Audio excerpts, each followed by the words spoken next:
All right, ladies and gentlemen, we're back again. I hope every single one of you are doing well. I have to say, I'm overwhelmed with different videos to create for you guys regarding the Epstein files. So much is actually coming out off the back of these files being released. As I said in one of the recent videos, these files are gonna open up old traumas, old wounds. It's gonna bring back old stories. We recently spoke about the Russian model. The Russian model, Rushlana Kushnova, who was found dead at the bottom of her apartment in Manhattan. And there's multiple more stories that are now surfacing off the back of these files, including the John Benet Ramsey story. That story doesn't make any sense, and we're gonna be back with another video breaking that one down for you, ladies and gentlemen, and the reasons as to why it links to the Epstein file. And as well as that, we have Michael Jackson's movie dropping in the next couple of months, and therefore the media over in the US are creating a fake narrative, making it look like MJ was involved in something that he wasn't. And we are going to be back with a video dedicating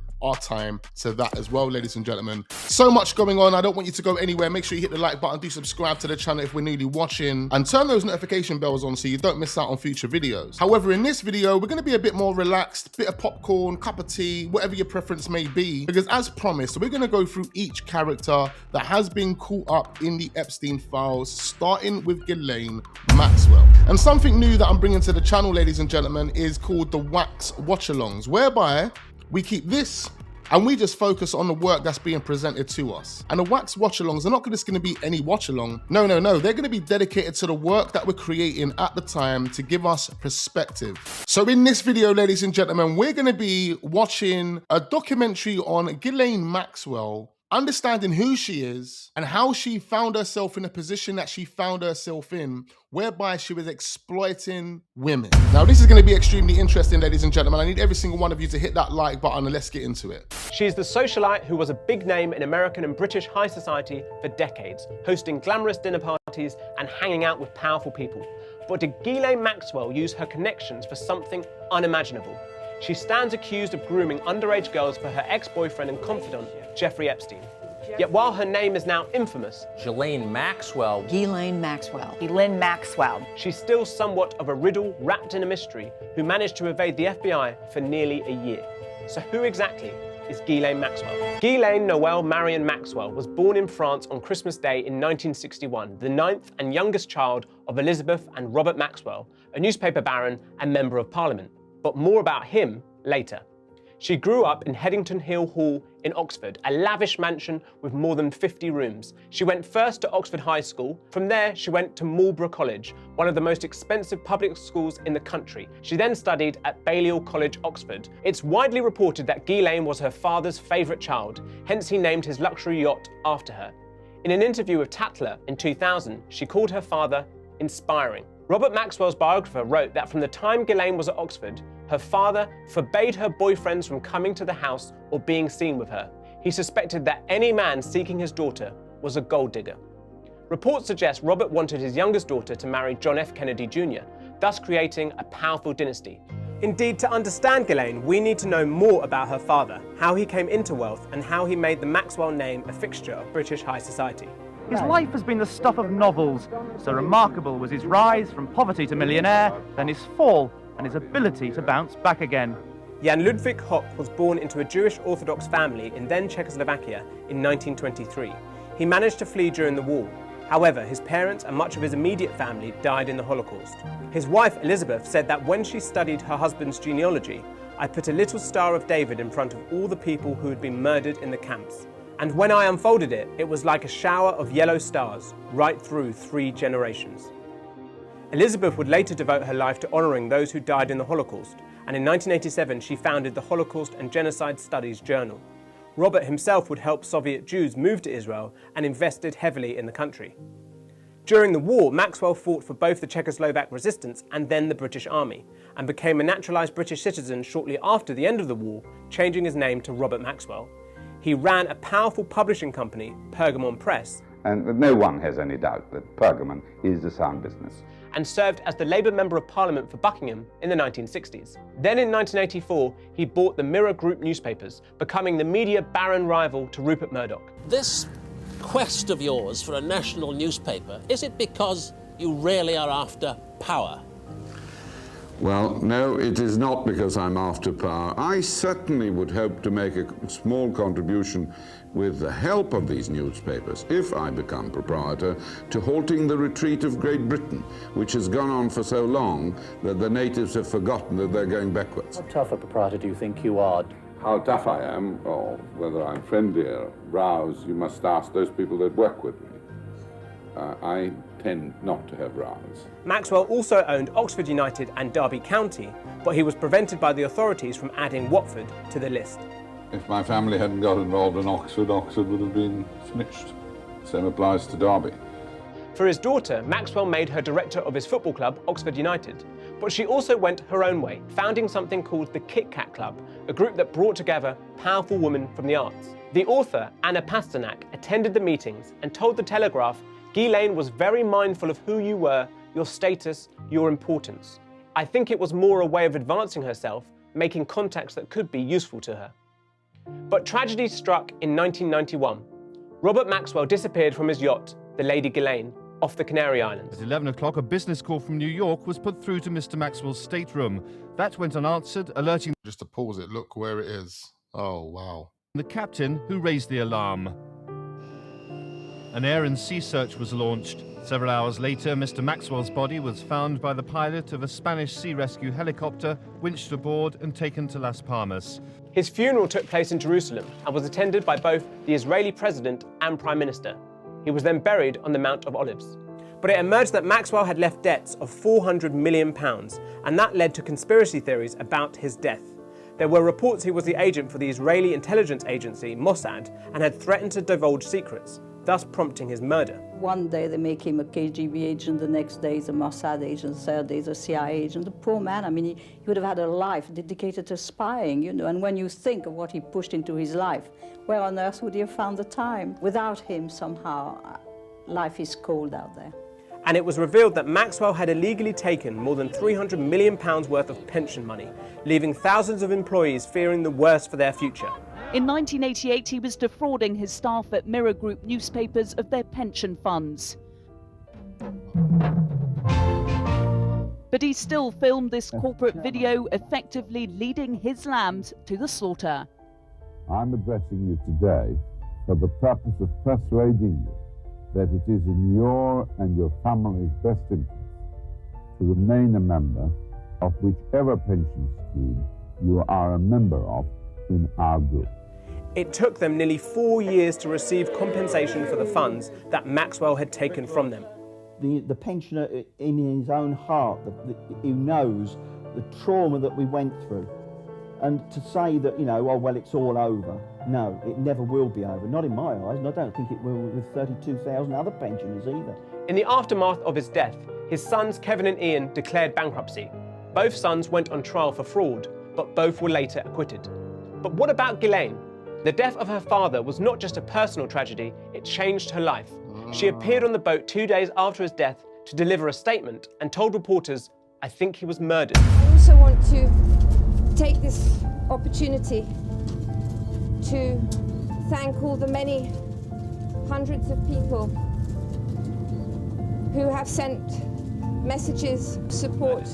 For the socialite Ghislaine, the Maxwell name was not what it once had been in England, and she started a new life in New York.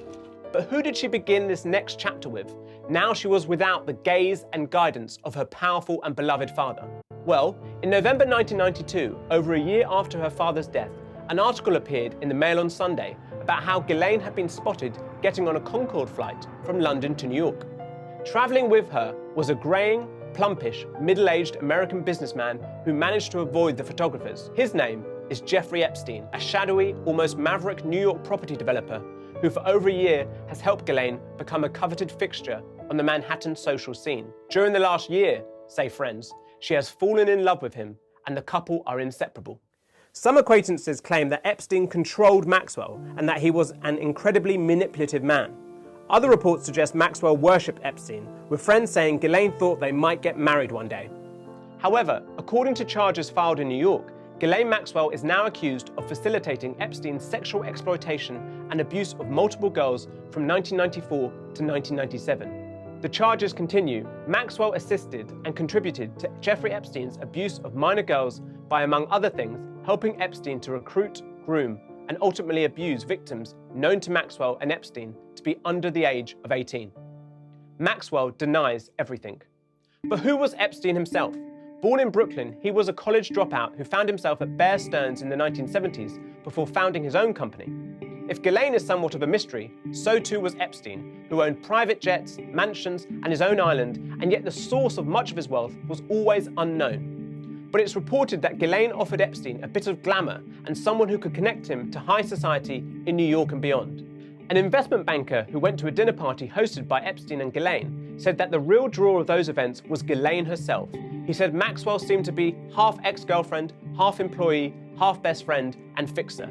Figures with connections to both Maxwell and Epstein include Donald Trump and Bill Clinton. And one of Maxwell's contacts was Prince Andrew, who said he met Epstein through Ghislaine in 1999, and the three are believed to have met up on several occasions.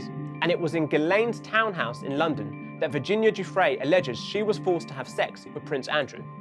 Buckingham Palace says the Duke of York emphatically denies having any form of sexual contact or relationship with Virginia Giuffre, and that any claim to the contrary is false and without foundation. In 2000, Maxwell moved into a townhouse on the Upper East Side of Manhattan, just a few blocks from Epstein's mansion. It was this mansion that was named in court documents relating to Maxwell's arrest. It was here that Epstein's victims were groomed and/or abused, along with his other residences, an estate in Palm Beach, Florida, a ranch in Santa Fe, New Mexico, as well as Maxwell's personal London residence. The court documents say that Ghislaine helped to procure the underage women for Epstein. After developing a rapport with the victims, Maxwell then tried to normalize sexual abuse with a minor victim through a process known as grooming. For example, Maxwell would discuss sexual topics with the victim and undress in front of the victim, or be present for sex acts involving the minor victims and Epstein. Of course, Epstein himself was originally charged in 2006 and pleaded guilty 2 years later to procuring for prostitution a girl below the age of 18. He was sentenced to over a year in prison. But Ghislaine appeared unaffected by Epstein's fall.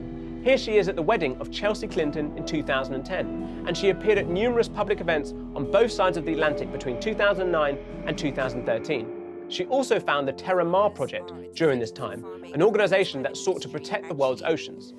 On one of my first submarine dives, I was absolutely so excited. I thought, my goodness, I'm going to see a new sea creature. I'm going to be this amazing explorer. And off I was. I went down into the deep, and I went down to over 1,500 feet.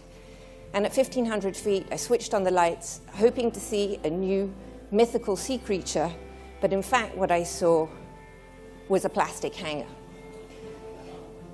I was so absolutely devastated, but it was at that moment that I realized that I was really going to dedicate the rest of my life to taking an involvement with and bringing an education around the ocean. It was only until the Epstein scandal once again emerged that she retreated from public life. Beginning in 2014, Virginia Giuffre accused Maxwell of acting as Epstein's madam. Maxwell said she was innocent, with Giuffre then suing Ghislaine for defamation. Maxwell and Giuffre settled that case in 2017. In a deposition from July 2016, Ghislaine said under oath that she was unaware of Epstein's sexual abuse. Quote, she said, "I wasn't aware that he was having sexual activities with anyone when I was with him other than myself." She was then asked, "I want to be sure that I'm clear. It's your testimony that in the 1990s and 2000s, you were not aware that Mr. Epstein was having sexual activities with anyone other than yourself, and the blonde and brunette on those few occasions when they were involved with you?" Ghislaine said, "That is my testimony. That is correct." Blonde and brunette, so she is referring to two other women as well that she was openly having intercourse with Jeffrey. However, that testimony is now being used in the case against her, with Ghislaine being accused of perjury. Epstein himself was arrested in New Jersey on July 6, 2019 on sex trafficking charges and transferred to the Metropolitan Correctional Center in New York City. On August 10th, he was found unconscious in his cell and declared dead. After Epstein's death, Ghislaine was nowhere to be seen. For nearly a whole year, this well-connected socialite was now a hermit with no seemingly fixed abode. But the FBI said it had been discreetly keeping tabs on her, and she had slithered away to a gorgeous property. And after nearly 1 year, Ghislaine was found here, in a tucked-away property in New Hampshire called Tucked Away. The FBI accuses her of the sexual exploitation and abuse of multiple girls, including some as young as 14. She now faces up to 35 years in prison if found guilty of assisting Epstein's abuse of minors. She has repeatedly denied any wrongdoing. It is the latest shocking chapter in the life of someone born into huge privilege and who had huge power and influence, but is now accused of helping Epstein commit the most unspeakable crimes. So that was a very interesting insight into the rise of GHISLAINE Maxwell, her and her father, how she met Jeffrey. Although I've heard that Jeffrey used to work for the father, that's how they initially would have been introduced, still gives us a bit more of a perspective. However, I am slightly disappointed at the fact that they never went into details surrounding the operation. I must say though, this documentary was produced a few months before GHISLAINE Maxwell went to prison. I want to know what you guys are thinking right now, ladies and gentlemen. Leave all those thoughts and comments down below. I want to know exactly what you guys are thinking, and hit that like button. There's going to be plenty more watch-alongs, ladies and gentlemen, so don't go anywhere. Just leave those thoughts down below, hit that like button, subscribe to the channel if we are newly watching, and turn those notification bells on because you don't want to miss out on future videos. I look forward to seeing you guys on the next one.